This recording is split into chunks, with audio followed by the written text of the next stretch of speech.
Welcome, I'm Malcolm Gallagher, and this is the BV-TV network coming to you from the UK studios of BizVision.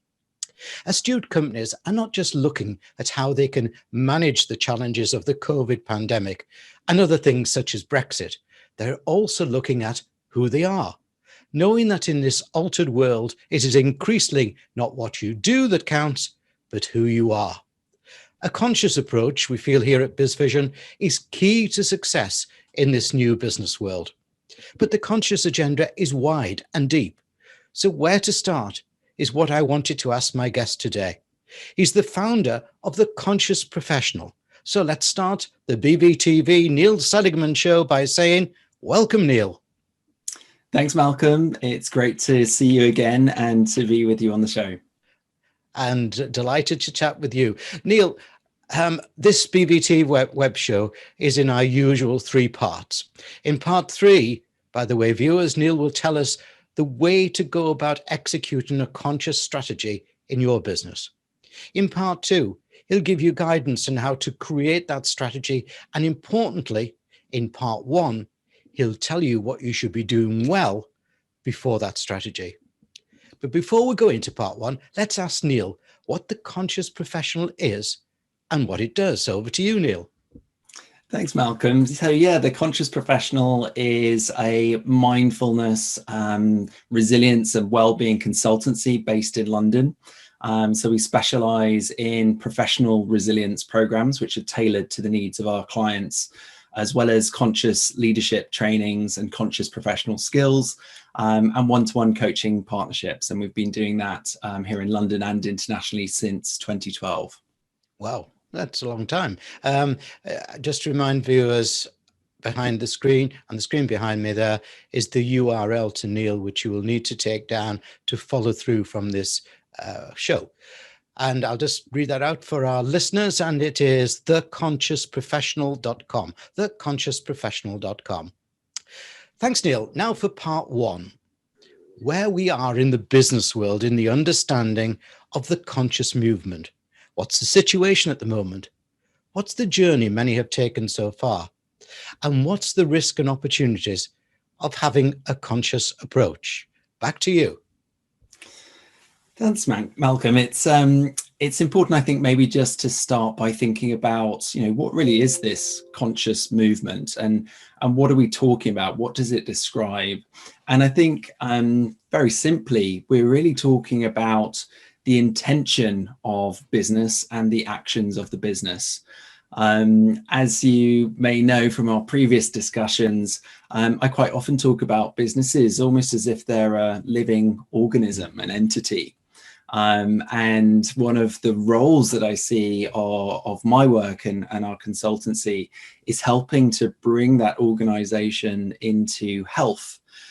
Because it's a conscious movement, it's all about awareness, and bringing increased awareness into our strategies, into our mission, our vision, our purpose, and then rolling that out very practically through the business, the organization, and how it operates in the world.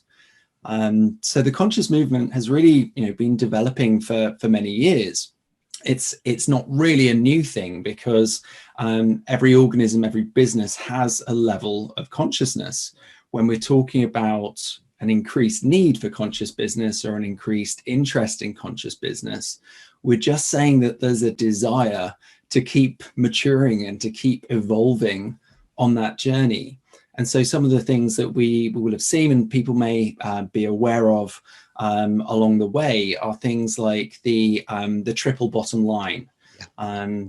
So moving from a pure profit model of business to a 3 Ps model of business. So we've got profits, we've got people, we've got planet.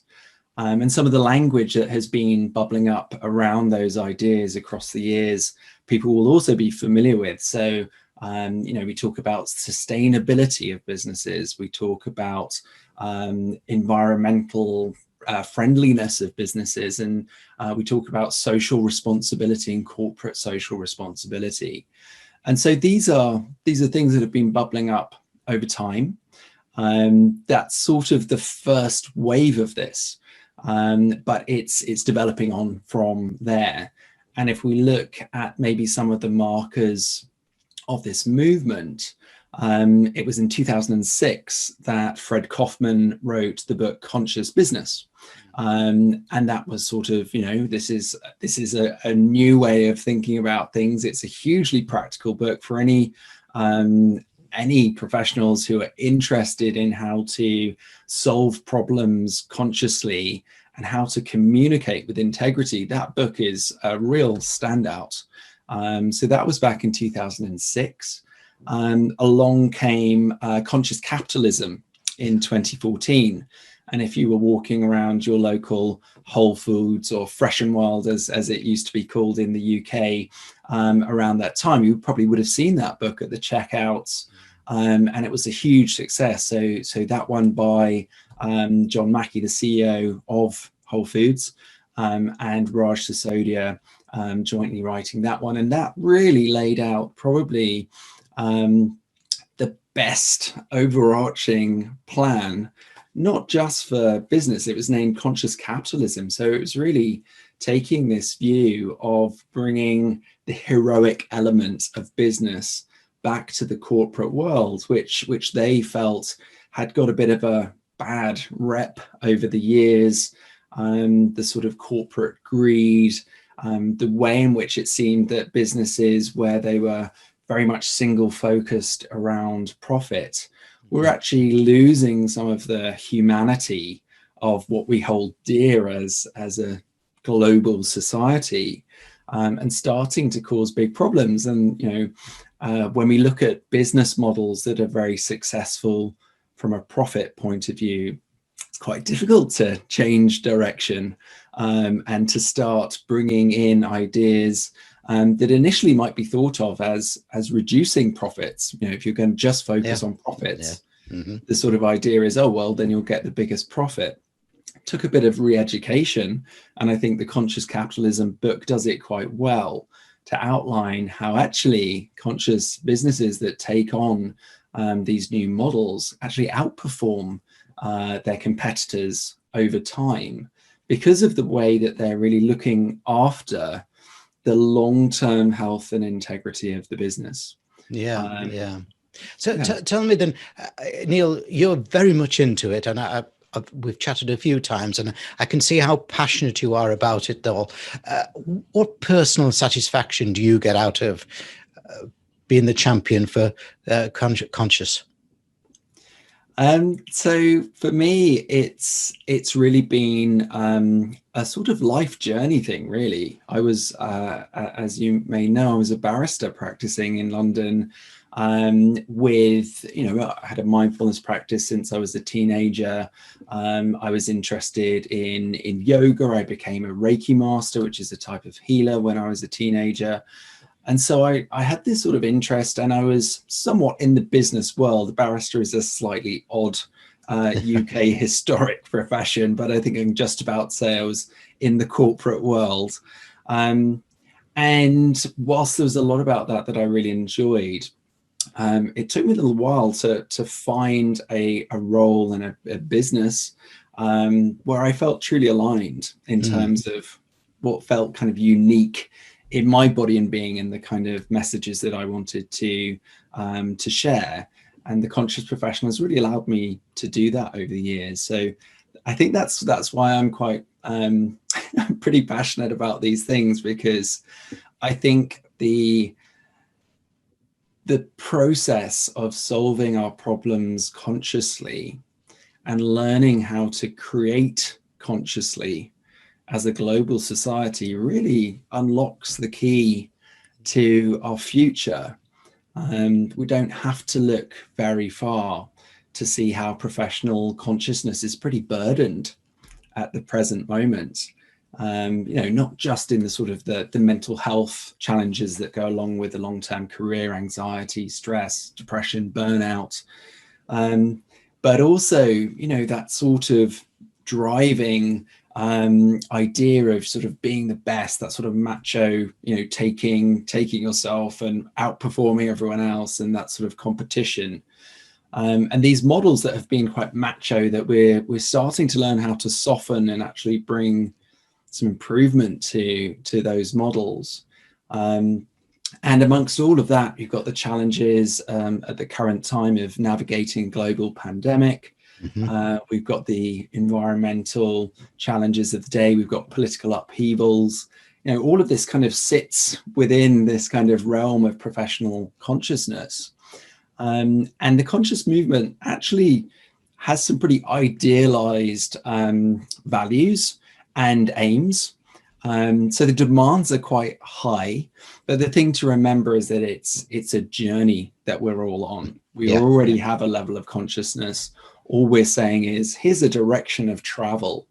And if we're talking on an individual level, it's really the direction of, can I move a little bit closer day by day towards self-mastery? You know, if I want to be a better team member, a better manager, a better leader, what can I do today to actually upgrade the way that I think, speak, act, behave, play into the business and so on. And on an organizational level, how can we be more conscious about what we do, bring more awareness in, and improve our outcomes? The reason I asked you the personal question, Neil, was because that I believe from everything I've learned and all the interviews I've done, that it all starts with a personal thing. As far as we're concerned, my wife Kim and I, we have 2 children and 4 grandchildren, and we want to do our utmost to make certain that those grandchildren inherit something a little bit better than what we have got at the moment. Thanks, Neil, for part 1. It seems to me, though, a terrific opportunity exists for a company to have a bright and conscious future. But let Neil tell us in part 2 what needs to be done and why and how to achieve a sound and implementable strategy. Thanks, Malcolm. So I do get asked this question a lot, and I think the first thing to realize is there isn't really a right way of doing it. The idea that I like and which I find helpful to speak about with clients is the idea of organic emergence. So we're talking about a business as an organism with a certain level of health or disease or well-being or whatever word makes sense to us. And with the principle of organic emergence, we want to see, well, where are the calls for change coming from within the organization?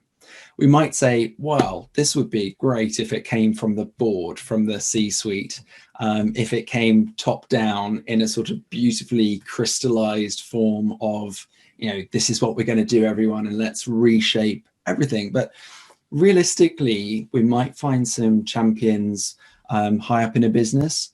We might find our champions at grassroots level. We might find them in our trainees. We might find them in the middle. You know, it can come from everywhere. But a good place to start is, you know, where are these organic calls for change coming from? And can we use those to harness something which feels like it's actually emerging from the organism itself, rather than, here's a great new idea, let's overlay this on top of what we're already doing and see how it sticks. It's like, well, this is a process that has its own rhythm. We're talking about a being, a living entity growing and maturing and evolving. So let's see, how can we support that organic emergence within the business? Once we've sort of got our starting point and where this is going to begin, I think there's an educational piece there, which is about looking at the models. And there's more than one model for looking at, you know, how can we bring a conscious strategy to what we're already doing? Because let's remember, most businesses already got a pretty well produced strategy. It's working. There's parts of it that could work better. There's parts of it that are great already. So we've already got a strategy. So what can we do to evolve that strategy, to rethink it with a little bit of new direction? As I said, the conscious movement is about a fairly idealized direction of travel. So if we're saying, okay, we'd like to, in 3 years' time or 5 years' time, look a bit more like this type of organization, well, here's our direction of travel. And how do we start supporting that by bringing in the model that feels right to us. So exploring those models, getting educated on those models, choosing the one that has the best fit, and then just rolling through, you know, how are we hiring people? What are the messages that we're putting out into that world? What's our career strategy for maneuvering through our business, and what's that look like? And what are we championing? What are the values that we're expressing through these decisions? We can look at, you know, what are the role names within the companies? Are there ways in which we can tweak those to start to describe how we're becoming more conscious? Do we need a conscious leadership officer in the C-suite? One of the problems of the CEO title is people don't really know what it means, apart from it's the head honcho, but it doesn't really mean anything. Like, if we actually had someone on the C-suite who was the conscious leadership officer, it's very clear. Conscious leadership is about being aware, awake, and connected, driving the intentionality of the business, allowing the business to become whole over time, to notice points of disease and strain within the business, and to provide solutions to support what we would like to support. Yeah, so we maybe get someone like that in, or a few people within the business whose responsibility is to look after these things. And suddenly in a few years' time, we've got quite a different business operating. Was it a sea change? Didn't have to be. Didn't have to be a sea change. So this is the type of rollout that we can help businesses with. And it's so important that they take ownership of it, that it feels like it has this idea of organic emergence, so that it's something that people have ownership over and feel like, you know, even if it's a 3-year plan, you know, we might be in a business for 3 years at least. We can go on that journey. And I think if it's something that actually has listened to the business and feels true and authentic to who and what they're about, that's wonderful. Yeah, I agree. I must tell you, a CEO I was talking to the other day about conscious leadership, he says, yeah, I need that, Malcolm, because I've got to tell you, most of my board are unconscious. Exactly. You know, one of the things that I've been saying since the beginning, because, you know, I started a mindfulness consultancy in the corporate sphere in 2012 when nobody had heard of it. Yeah. And, you know, so some of the first interactions with the company felt a bit like, oh, well, we think we're meant to do something on this, so let's bring in Neil and the conscious professional, and we'll do a little smattering of this and that, and maybe the clients will notice, and maybe the marketing people will like it, and it ticks our CSR brand box, or, you know, whatever. Yeah. And I was always like, that's great, because in mindfulness, you always have to start where you are. Now, I don't mind why people start flirting with these ideas, because it's better to start that journey and to start sowing some of those seeds in whatever way makes sense to the business now than to not start. Yeah. So totally with you. Totally with you there, Neil. Okay, so you've done all the thinking that Neil recommends. And by the way, remember, the URL is behind me on the screen, and it's theconsciousprofessional.com, theconsciousprofessional.com. Okay, so you've done all that thinking. You know the benefits of the conscious approach, and you've got that sound and realistic strategy. But a strategy is no good unless it's executed or implemented. In part 3, let's hear from Neil how a company can go about such execution and how he can help them at The Conscious Professional. Thanks, Malcolm. So we've been talking about how a business can listen to what they've already got going on, what's already being called for. And then with that idea of having created your direction of travel, and there's lots of fun ways that businesses already do this. Most businesses have a very well-defined mission and vision. One of the challenges of conscious capitalism is to come up with a higher purpose of your business as well. So just another way of thinking about what's the intention of what's going on. And then as we get more into the rollout and how this is actually practically going to appear in the business, we can then start thinking about, you know, what pieces of education can we tie in to this strategy just to bring it to life, to bring people on board, to inspire them. And as the conscious professional, our aim, really, our mission is to deliver inspirational learning experiences.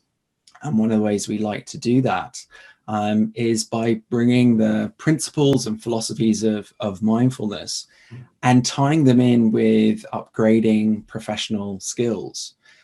So we'll quite rarely do a sort of straightforward mindfulness training, but we'll very often be doing trainings on things like, at the moment, one of our most popular trainings is mindfully navigating change and uncertainty.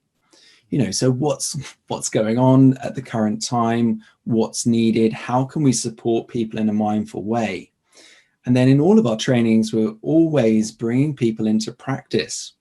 One of the challenges of the conscious movement is it's not just another set of theories and ideas for us to get clever about. It's a set of practices for us to practice. Yeah. And yes, that is a little bit more work for people. And it's a new way of going about solving a problem. But it's worth it because it brings so much more of our internal resources online. So if the conscious professional's piece of this puzzle is anything, it's really inspiring people to do the inner work of conscious business, which is relevant to the job that they already do, that they can feel engaged by and excited by, and inspire them to create the conscious solutions from within, and then to power on that journey of intentionality. So yeah, this is what we do. Excellent. Yes. Neil, as always, it's been stimulating meeting you and your inspiring thoughts on conscious. Thank you for that. In this extra special Neil Seligman BV-TV WebShow, I've been talking to the founder of The Conscious Professional. Isn't it time that you became a conscious business with a conscious leader? Thank you, Neil. Thanks, Malcolm. Great to be with you.